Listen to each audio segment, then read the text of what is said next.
You're watching Southwest Florida in Focus. Coming up, 2 baby bald eagles adored by Southwest Floridians are dead after contracting a strain of bird flu that has been devastating bird populations across the country.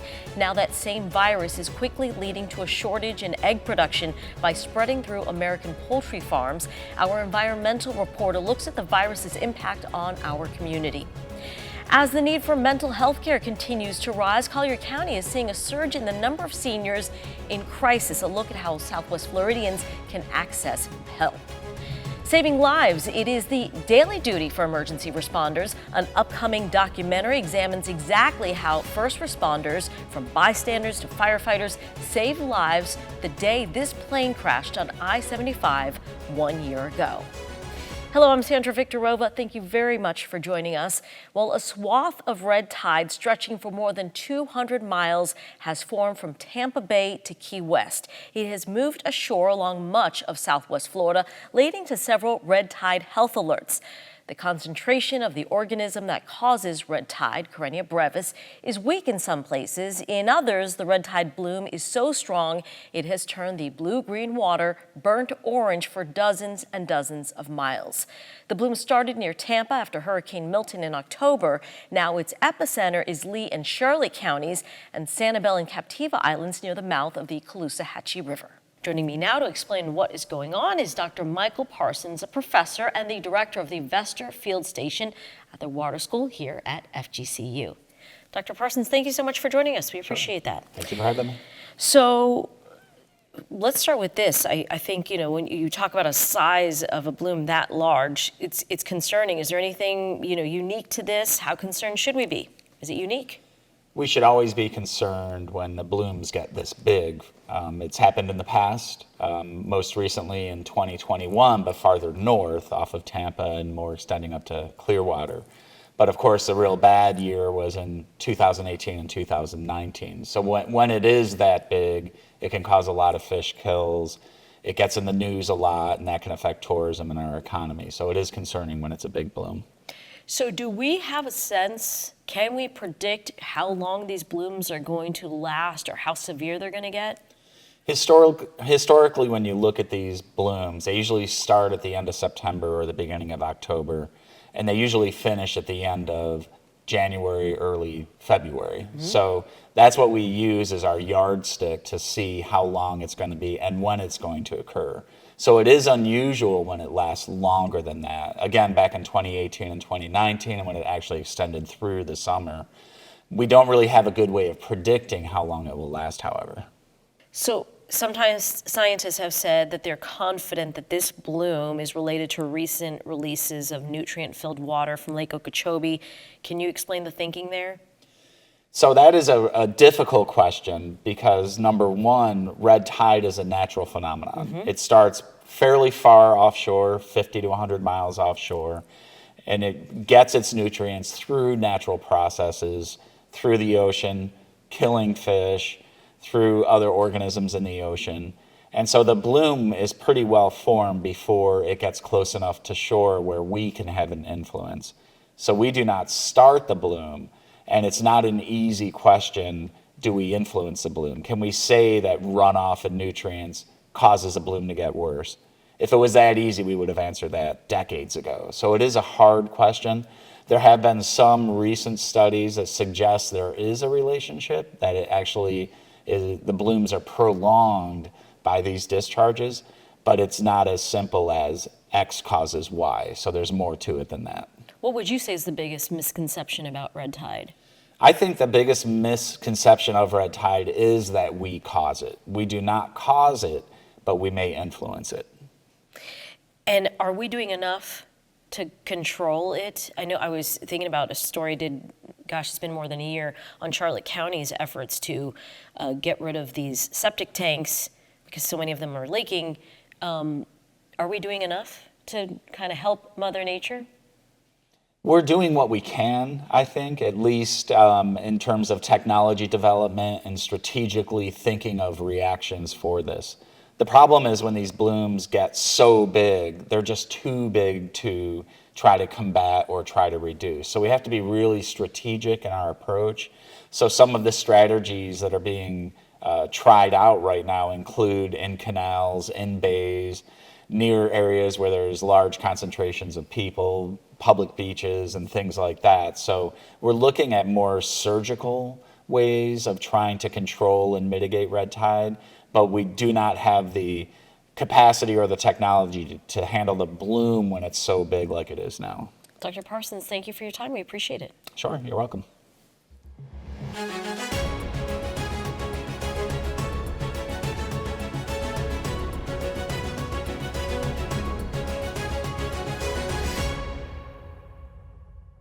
This outbreak of bird flu seems to be really bad. It's one of the worst we've seen, if not the worst.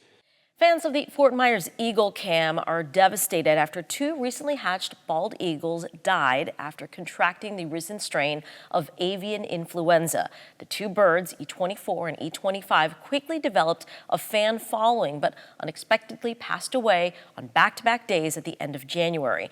Florida Fish and Wildlife confirmed that both eaglets tested positive for the virus. Avian flu has been difficult for birds across the country, but the symptoms can be more severe in both waterfowl and birds of prey, such as bald eagles. Experts also warn that the virus can be transmissible to other species. It's really tragic and heartbreaking to see what's happening. But long-term, the bird population should be able to recover and develop some immunity. And you might want to consider keeping your cat indoors, because cats do prey on wild birds, because the cats can catch avian flu from birds. That's another risk vector for people, potentially. So far, fortunately, there hasn't been a case of that, but minimizing exposure seems like a good idea.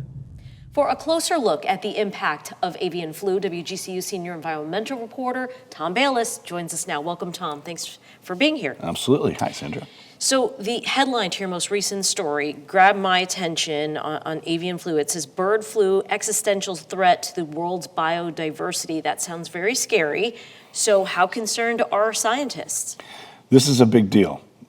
This bird flu is hopping species like none other, and not just to other birds, but things like polar bears and things that just would never be considered something that an avian influenza would infect.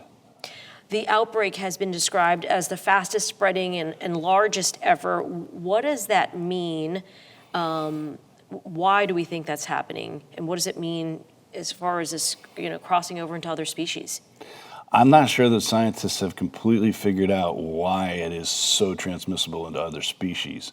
But as far as wiping out entire colonies of birds that are being grown for sale, once the flu gets into one of these growing facilities where the birds are, it just circulates and circulates, and they have to take out the entire population, get rid of them, and then go find enough new chicks to re-inhabit that after they clean it. It's a very expensive, very time-consuming thing, and it's the reason why eggs are going up and up and up at the grocery store.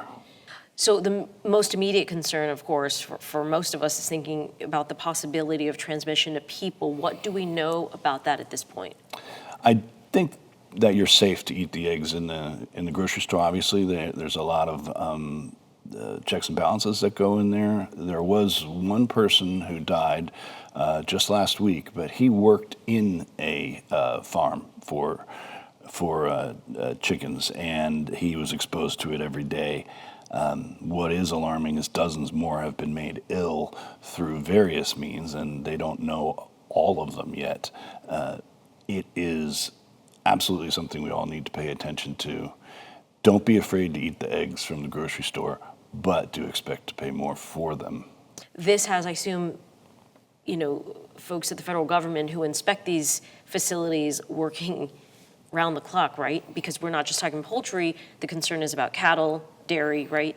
Oh, you have so many disciplines of scientists, and it goes way beyond just the inspectors at the USDA that are now involved, because there are researchers and immunologists and all those types of related folks who are trying to figure out, why is this bird flu so transmissible? Why is it jumping species way, way unrelated to other birds? And how do we stop it? Tom Bayles, we thank you for your reporting on this topic, and we'll have you back again. Keep us updated. Thank you. Thank you, Sandra.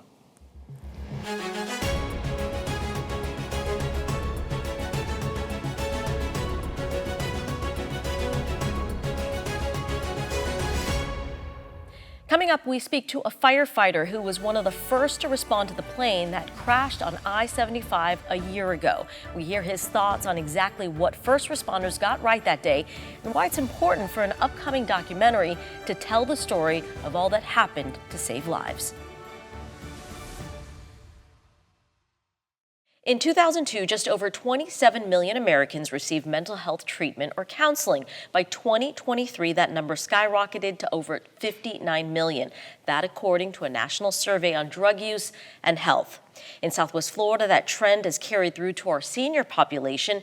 Joining me now to discuss this mental health crisis is CEO of the David Lawrence Center, Scott Burgess. Scott, welcome. Thank you for joining us. Thank you for having me.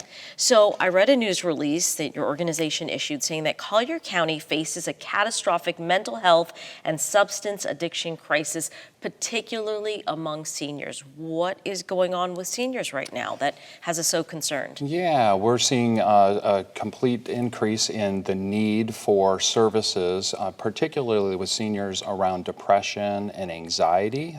We've seen a skyrocketing number of individuals in that regard.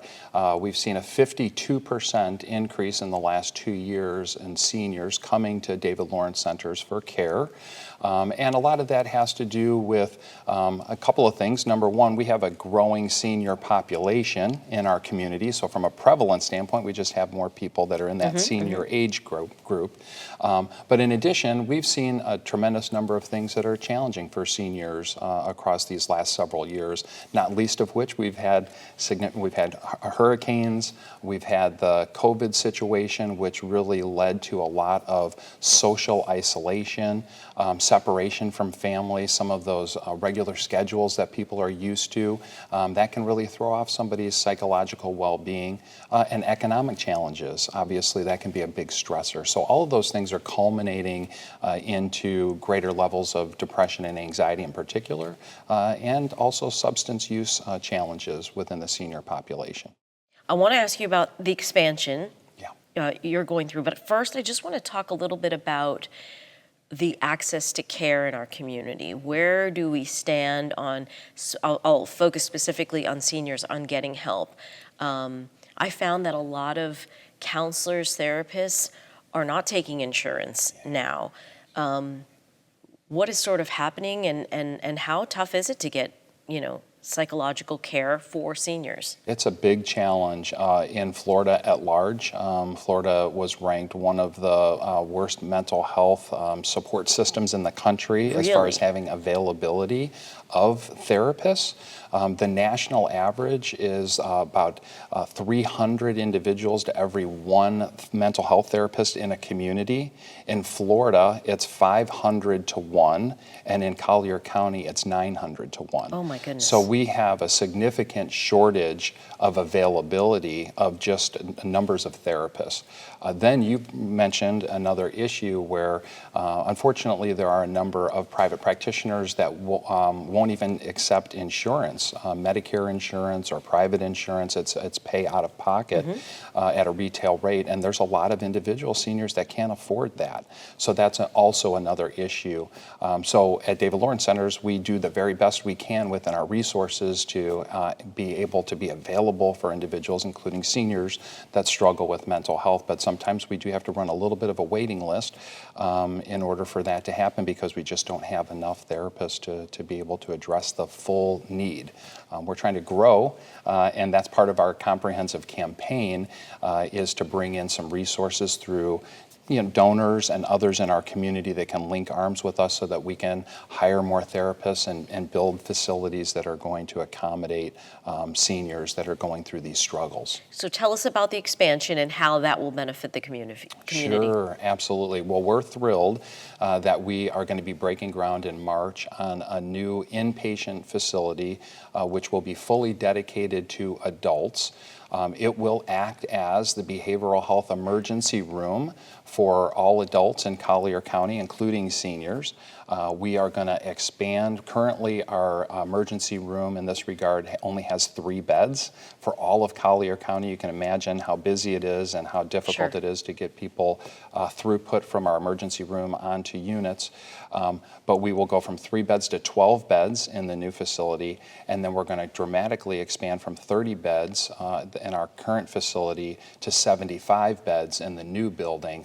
One of those units, 15 beds in one unit in that building, is going to be dedicated to seniors. So we're going to be able to have seniors receive really specialized care within their own distinct unit, which is going to be therapeutically very beneficial for them. All right, Scott Burgess, thank you for your time and thank you for what you do. Thank you so much. Thank you.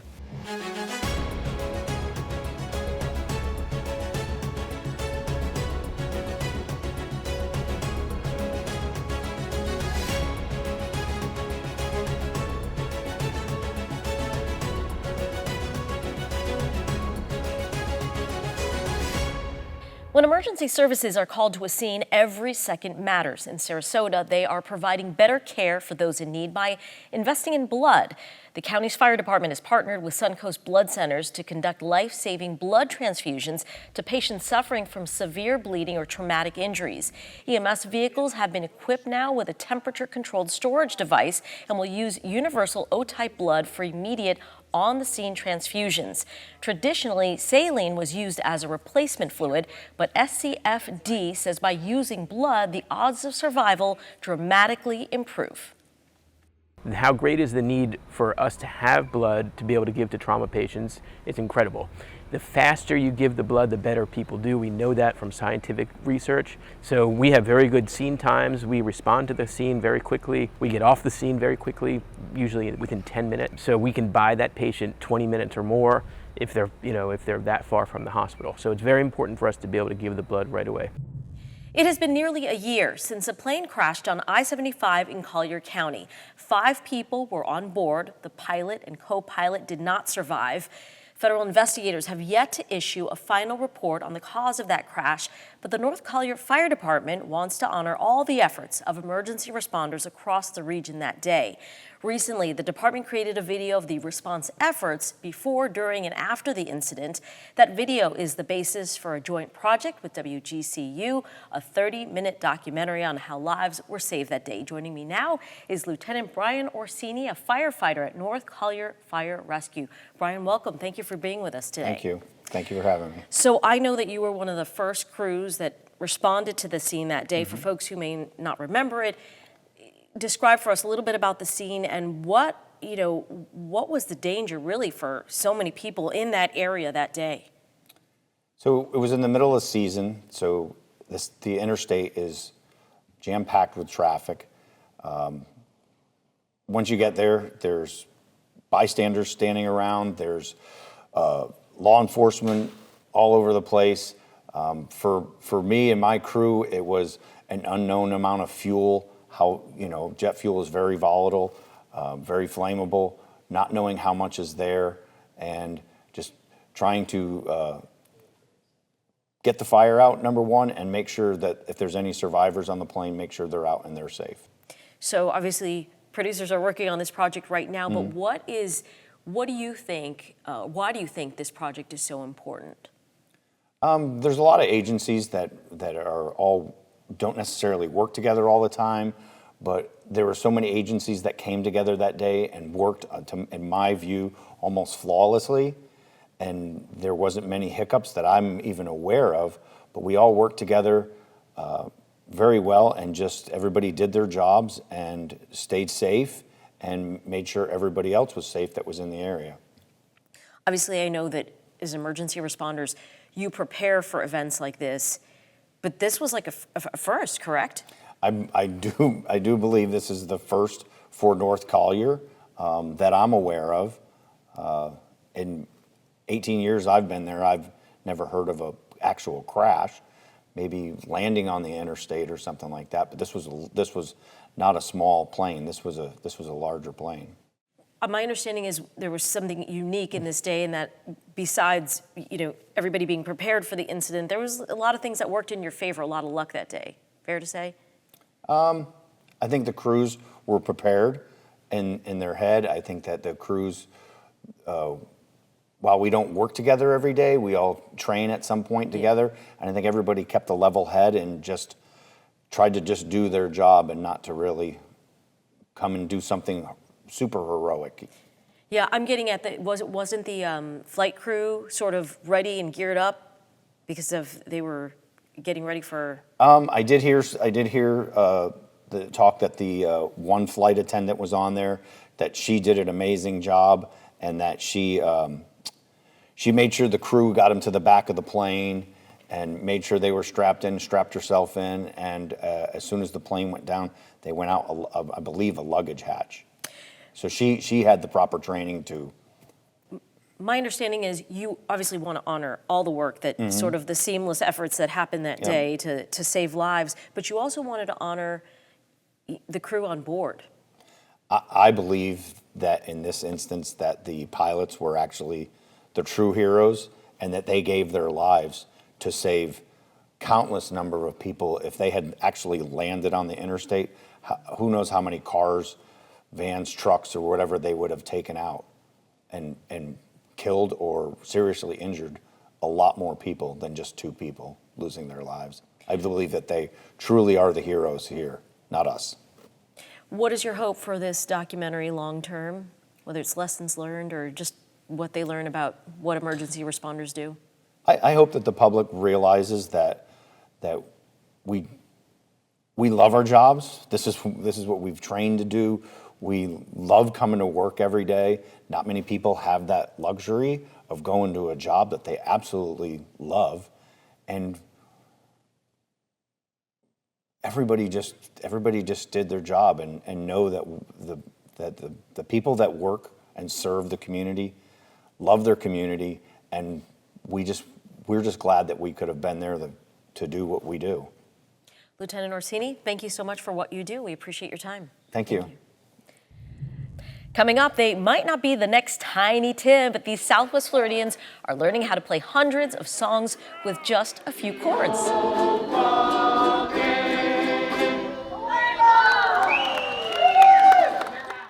Tackling 4 strings and 6 chords all in an afternoon. Southwest Floridians celebrated World Ukulele Day recently at Riverside Park in Bonita Springs. WGCU's Amanda Inscore-Whittemore was there to capture the tunes from new students and the masters. For those bare necessities, simple bare necessities, get about your worries and your strife. I mean the bare necessities. It's World Ukulele Day, and we've brought in Mandy Harvey.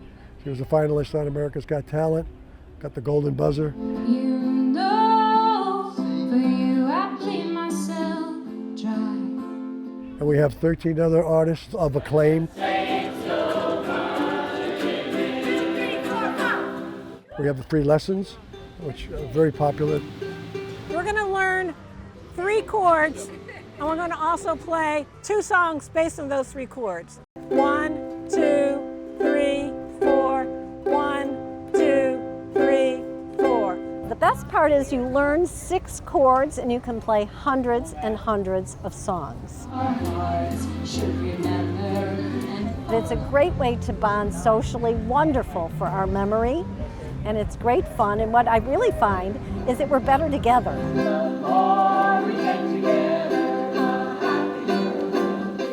People come up and they know the songs, they sing along or tap their toes to the music, and I see lots of smiles on people's faces.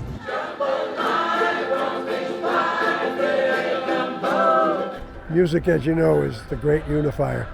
And when you see people all come and you've had any part of it, it's tremendously rewarding. And especially when you see people like at the lessons here who've never had an instrument, and they play it, and it'll become a part of their life. That's such an incredible reward.